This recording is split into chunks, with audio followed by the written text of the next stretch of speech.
কি ভাবছেন এমনি এমনি সফল হয়ে যাবেন? না, সাফল্য কখনো হঠাৎ করে দরজায় করা নাড়ে না। যারা সফল হয় তারা রাতারাতি নয়, অদৃশ্যভাবে অনেক দিন ধরে লড়াই করে। মানুষ শুধু তাদের শেষ শিখরটা দেখে, কিন্তু তারা জানে না সেই শিখরে উঠতে কতবার পিছলে পড়েছে, কত রাতে একা কেঁদেছে, কত সুযোগ হাতছাড়া হয়েছে। সাফল্য আসে তখনই যখন আপনি নিজের ওপর রাগ করেও নিজেকে ছাড়েন না, যখন একবার নয় বারবার ব্যর্থ হয়ে আবার উঠে দাঁড়ান, যখন সবাই আপনাকে সন্দেহ করে আর আপনি নিজেকে প্রমাণ করার জন্য নীরবে কাজ করে যান। একদিন হঠাৎ দেখবেন যে কাজটা শুরুতে অসম্ভব মনে হয়েছিল সেটাই আপনার জীবনের মোড় ঘুরিয়ে দিয়েছে।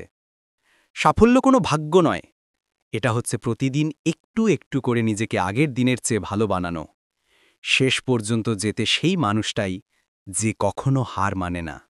ভালো লাগলে চ্যানেলটি সাবস্ক্রাইব করবে, লাইক করবেন এবং বন্ধুদেরকে শেয়ার করে দেখার সুযোগ করে দেবেন। ধন্যবাদ।